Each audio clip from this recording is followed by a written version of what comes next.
On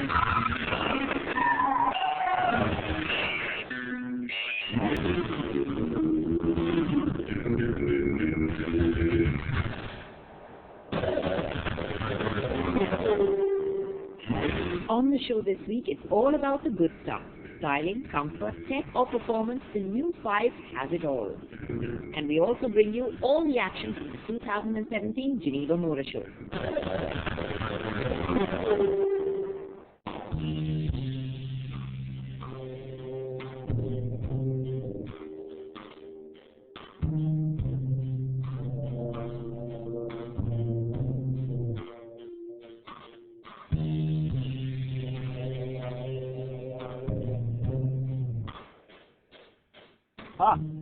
There's my car for today.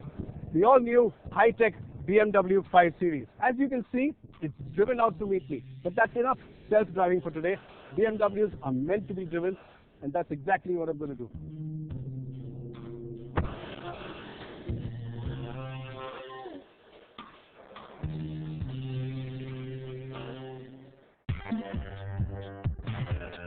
BMW says its new 5 Series is a massive leap forward in almost every area. It says the new car is more comfortable, better built on the inside, more lavishly specified, and of course, nicer to drive.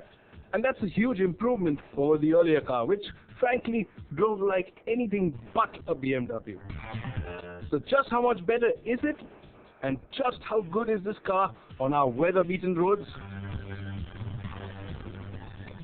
When BMW launched the new 5 Series in India somewhere around June or July, it will be topped by this car, the new 530D. And the 530D will come with an M-Sport package as standard. That of course means adaptive dampers and other tips and tricks to make your driving experience a whole lot of fun. Of course, as far as diesels are concerned, you'll also get the popular 520D, but the range will start with the new 530i. Now in the past, the 30i used to be a 6-cylinder, but this time around it will be the turbo petrol 2-liter that will be the entry point. And BMW promised a real killer price for that car. Should be interesting. Killer price indeed. BMW is talking of an expected price of between 52 and 65 lakhs. The first thing I pay attention to is just how well this car takes to being driven in a sedate and relaxed manner. Put the car in comfort and the BMW cruises like a pro. It's extremely silent under the hood, even when you tap the throttle. The adaptive dampers make the suspension go supple and soft, and though you can feel a few of the bumps, like the ones I'm driving over right now, this car is extremely comfortable to sit in. What also works quite effectively is BMW's adaptive mode, the system that automatically stiffens or softens the suspension.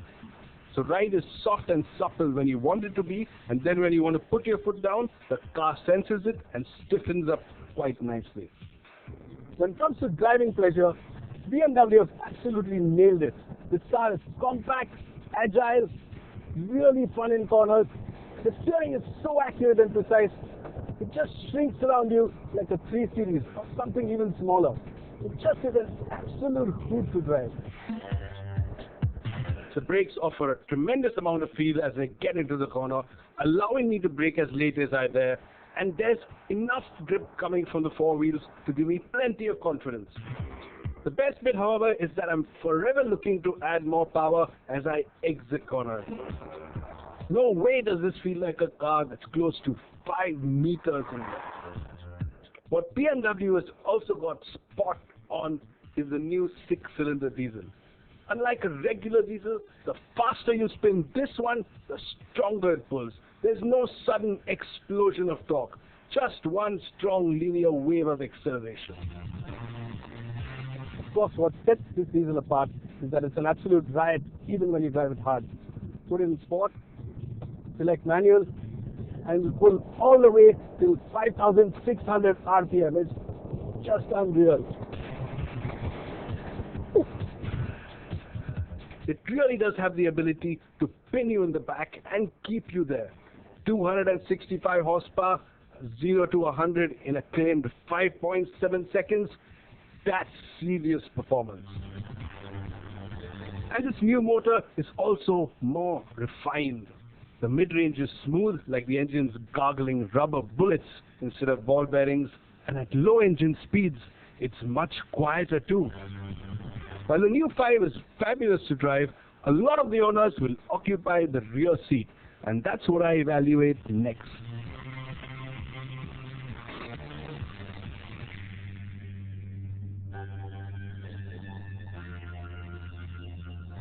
What's abundantly clear once I'm sat in the back here is that this new 5 Series doesn't quite have the legroom of the new extended wheelbase E-Class, and so they've lost a bit of an advantage there. But what's also clear is that this seat is really comfortable. Thigh support is excellent. The backrest, though a bit upright, is pretty good. You've got a lot of support for your elbows, and BMW have used some of the best quality Napa leather on the seat. It also comes with a lot of tech. You, for example, get this remote for the system you can use in front. You get these 2 big screens here.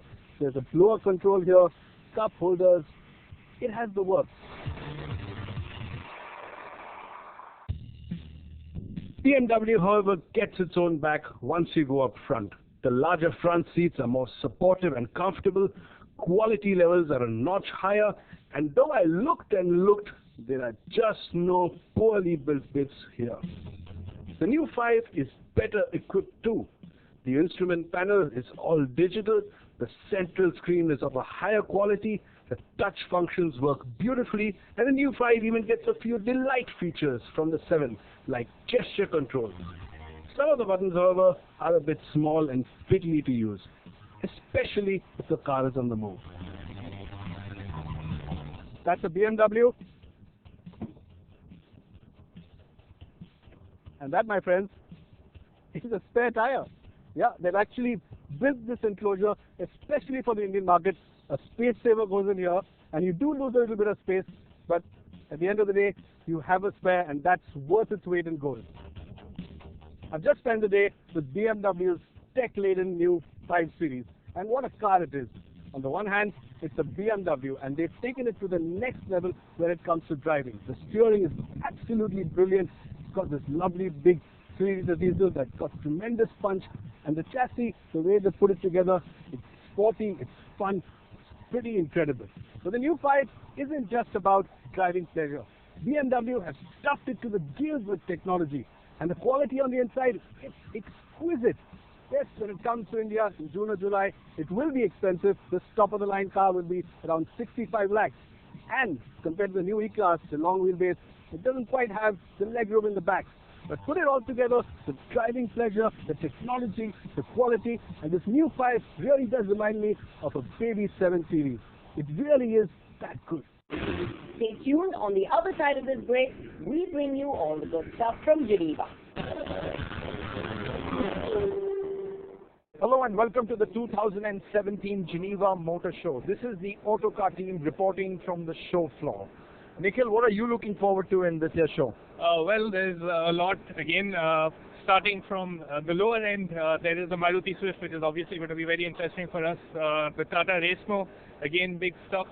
And right to the other extreme, we have the Ferrari 812 Superfast, which I'm really looking forward to see. And Lamborghini is also showing the Performante, which is the sportier, even sportier version of the Huracan. Shapur, there is some India stuff over here, but the Germans keep quiet this time. Geneva is really the focus and a place where people love to show the new stuff. But they're a bit quiet on that front. There's only one version of the Tiguan shown from Volkswagen, not much from Audi either. But of course, like Nikhil said, what I'm absolutely looking forward to seeing is that new Swift. I mean, the car's got so much importance for our market. It just sells in such big numbers, and of course, people love it. And Suzuki said we've got to put the focus back on driving, because we can't test that here, but we can see how good the car is on the outside. So lots of relevant stuff really. Obviously, Tata Motors making a big play. Now, Tata Motors has actually tripled their stall size from past Geneva shows. This is the 20th year Tata Motors has been at Geneva. They were here in 1998, and this time they've taken their biggest stall ever. So really a big show of commitment from Tata Motors, not just for future products in India, but for future products in Europe as well. And as both Nikhil and Shapur have said, there is that Suzuki Swift. So let's get down to the show floor quickly and have a look.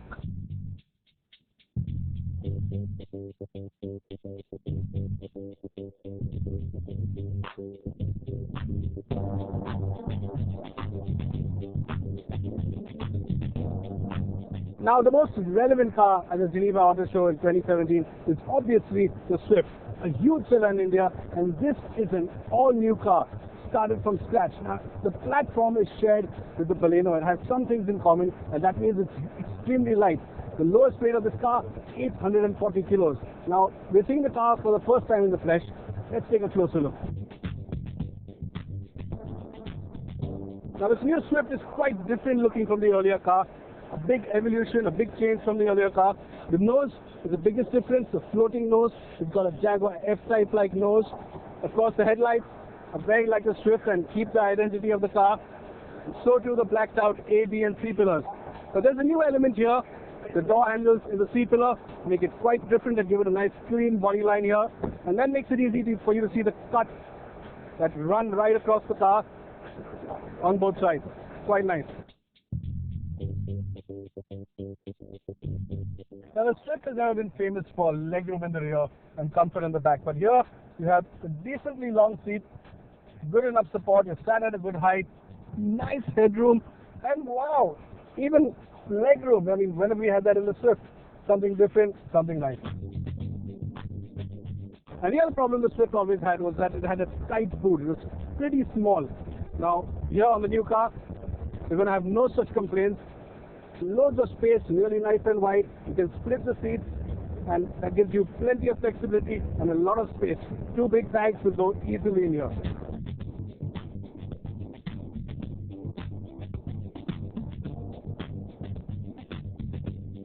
What I really like about the center console, of course, is its unstructured sort of design. You've got the vents here, there's no defining line, you've got the touchscreen that pops out, and these three HVAC controls, well, they just work perfectly. Now, the new Swift on the inside has this lovely new steering wheel with these chrome bits. It looks quite upmarket and really nice to grip. Proper leather steering wheel, nice and sporty. So do these dials, pop-up Alfa Romeo type. Lovely legible dials, white on black, classical stuff. Of course, there are also some recognizable bits like the power window switches here, the lock and unlock switches, and yeah, they do remind you that it's just a Suzuki. While we were excited about the Swift, Honor was at the Tata stall waiting for the launch of Tamo. Well, I'm here at the Tata Motors stand, and what you see in front of me is their latest baby, the Tamo Racemo. Yes, this is a sports car, and that too a mid-engine sports car from Tata Motors. You better believe it. This is more than just a sports car, though. This really is the new direction forward for the company. This is really the incubator. The Tamo brand is the incubator for new high-tech products, low-volume products like the Tamo Racemo. But let's take a closer look at the car. Now, as you can see, this car has got the right proportions. It's got the right road presence. It is a little compact. What this car also has are butterfly doors. Not quite unique. We've seen them on the McLaren F1, but it really does give a bit of a wow factor to the Racemo. And what's really interesting is all the little design details and elements. In fact, this is really a showcase of Tata's design capabilities. Lots of cuts, lots of creases, but it's the interior as well, which we're going to have a look at.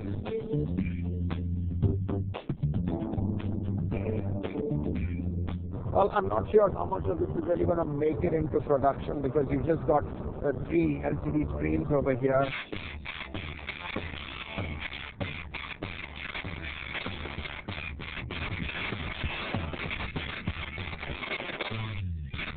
Transmission, they say you can see a 2-pedal layout over there, so clearly an automatic transmission is going to be an AMT. I don't know how well that's going to go in a car that's supposed to be sporty. I would have expected a dual clutch, but clearly this is all about keeping the cost low. This is about playing with Tata's DNA of really making something very, very cost effective and for good value for money.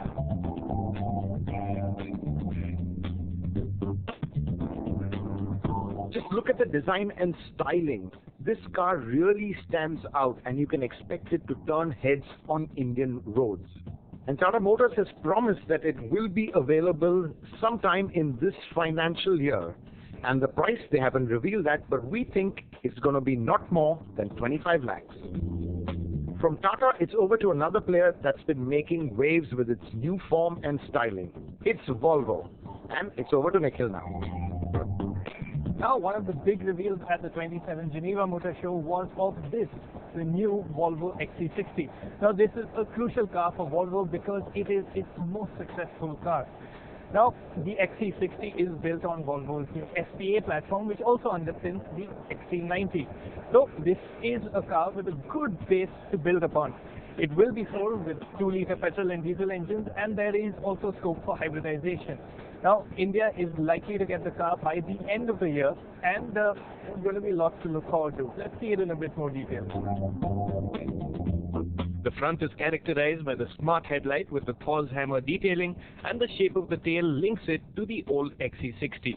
Further, those attractive L-shaped taillights distinguish it from the larger XC90. Interestingly, Thomas Ingenlath, who heads design at Volvo, told us the team consciously steered away from an overly tough SUV look in favor of flowing smooth lines. The dash is dominated by a large portrait-oriented touchscreen that is your go-to place for most controls. Quality levels are really impressive. Occupants in the back get a touchscreen for the climate control system too. The rear seat is spacious and the boot is nice and large. The other big SUV that had us really excited was the new Range Rover Vela. The Vela shares its wheelbase and aluminium architecture with the Jaguar F-Pace. The range response system will be standard on the Vela to ensure it's as capable off-road as any model with Range Rover in its name. I'm sitting in a mock-up of the actual Range Rover Vela's cabin, and this cabin stands out for one particular reason, and that is its second touchscreen unit. Now, you have the typical one here, and there's another one lower down for your seat controls, phone controls, etc. It's really got Range Rover's cabins into the present, and I think that's a very big deal.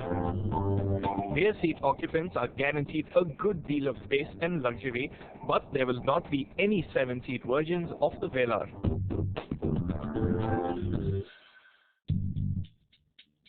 Another SUV of interest at the Geneva Motor Show was the Volkswagen Tiguan. This is the new Volkswagen Tiguan All-Space. Now, as you may already know, Volkswagen is set to launch the Tiguan SUV in India. So what is it that makes the All-Space special? If you look at it, this is a slightly longer version of the Tiguan, longer wheelbase and longer rear overhang. So where does the length come into the picture? 1 second.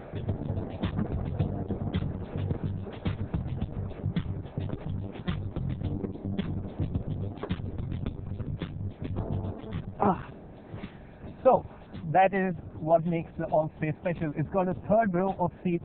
Now, I wouldn't call this a very spacious cabin. In fact, space is very limited in the back, but the third row of seats does bring in a certain level of practicality, which could appeal to Indian buyers. Unfortunately, the Tiguan for India will only be the 5-seat version, but if it clicks, this could be on the cards for India as well. Talking SUVs, Jeep didn't have anything new to show per se, but there was one model of great interest to us. Jeep and India should be a match made in heaven. Jeep specializes in SUVs, India loves to buy SUVs. Unfortunately, the Grand Cherokee and the Wrangler are just too expensive. Now, here's a Jeep that could just fit the bill for India. It will be affordable, it's the right size, and, well, it could just take Jeep to the next level. It's called the Compass. Let's see it in more detail. In terms of size, price and positioning, the Compass will compete directly with the new Hyundai Tucson. It's a smart-looking SUV and many will see it as a shrunken-down Grand Cherokee. The squarish profile does make it look the business. There is a direct connect to other Jeeps on the inside too. So, this is the interior of the Compass, and it's quite nice. It's got that Jeep DNA, so there's a nice chunky feeling to everything. The plastics, at least on this one, are quite nice, soft touch plastics. We are yet to see what we'll get in India, but at least what we will get for sure is this touchscreen system. There will be dual zone climate control, at least on this car. Nice steering, chunky, nice to hold, and it's generally a very nice feeling cabin. Also important is this, the 4WD mode switch, and that is something we will be getting in India as well. All good, but how is the Compass for rear seat passengers? The Compass has a fairly spacious cabin. As you can see, legroom is more than sufficient. There is a decent amount of width as well, but headroom is a bit tight. Then again, this version gets a full panoramic sunroof, and that generally works against headroom. As for the seat itself, it's a bit on the firmer side and a touch upright too, but we'll just have to take a final call on the version that actually comes to India. The Compass is all set to launch in India within 2017.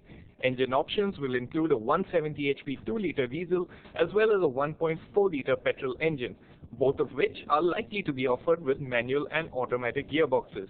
We estimate prices to be in the region of 25 lakh rupees. This is going to be one promising SUV.